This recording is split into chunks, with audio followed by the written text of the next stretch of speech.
Magandang araw mga ka-horror at welcome back nga po palang muli sa aking channel. Nandito na naman nga pala tayo sa bagong episode ng ating kwento. May bigat nga ba ang sumpa ng magulang? May mga taong kahit lumipas ang maraming taon ay nananatiling nakatatak sa isipan ng mga nakasaksi. Isa na rito ang mga huling sandali bago tuluyang maihatid sa huling hantungan ang isang mahal sa buhay.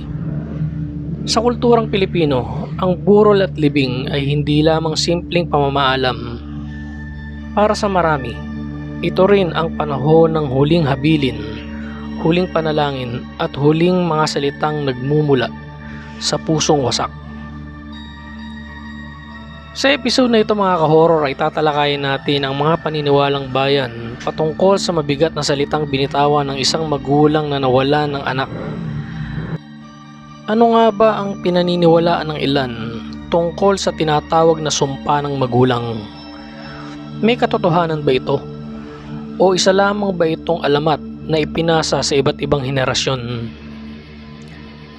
Kaya naman nang kumalat ang video na kung saan makikita bago tuluyang mailibing si Rene Baterbonia ay nag-iwan ang kanyang pamilya ng isang jersey sa loob ng kanyang ataol at may mabibigat na salitang binitawan ng kanyang ina. Marami ang napaisip. Para sa iba, isa lamang itong emosyonal na pamamaalam. Ngunit para sa mga naniniwala sa mga lumang paniniwala, may kakaibang bigat ang ganitong tagpo. Sa iba't ibang bahagi ng Pilipinas mga ka-horror, may paniniwalang ang panaghoy ng isang magulang na nawala ng anak ay hindi basta nawawala sa hangin. Kapag ang bawat salita ay nagmumula sa matinding dalamhati, sinasabi ng ilan na ito'y nagiging isang mataimtim na panawagan para sa katarungan. Hindi man ito mapatunayan ng agham, nananatili itong bahagi ng ating mga alamat at paniniwalang bayan. May isang kwento mga ka-horror na matagal nang pinag-uusapan sa buong mundo na may kahalintulad na tema. Noong 1922, binuksan ang libingan ni Parao Tutankhamun sa Egypt. Hindi nagtagal, ilan sa mga taong naging bahagi ng ekspedisyon ang sunod-sunod na namatay dahil sa iba't ibang dahilan. Dahil dito, isinilang ang alamat na tinatawag na Curse of Pharaohs. Hanggang ngayon, marami pa ring naniniwala rito. Bagamat wala pa ring matibay na ebidensyang nagpapatunay na may tunay na supernatural na sumpa. Sa Pilipinas, marami ring matatanda ang nagsasabi na huwag mong gawing biro ang luha ng isang ina. Hindi dahil tiyak na may mangyayaring kababalaghan, kundi dahil naniniwala silang ang panaghoy ng isang magulang ay may bigat na hindi kayang sukatin.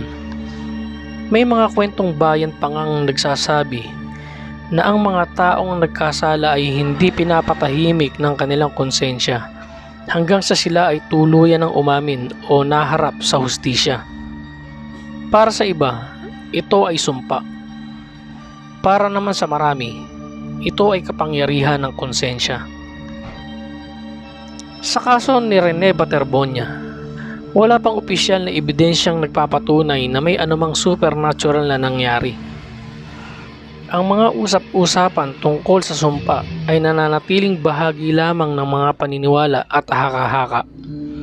Ang tanging tiyak ay ang matinding sakit na dinaranas ng isang pamilyang nawala ng mahal sa buhay at ang kanilang hangarin na malaman ang buong katotohanan. Marahil, ang tunay na bigat ng mga salitang binitawan ng isang magulang ay hindi nakasalalay sa isang sumpa, kundi sa hindi matatawarang pagmamahal sa anak at sa walang sawang paghahanap ng katarungan. Nawa na ang katarungang hinahanap ng pamilyang naulila ay kanila nang makamtan, para na rin sa ikapapanatag ng kanyang pamilya at para na rin matahimik ang kaluluwa ni Rene Baterbonia.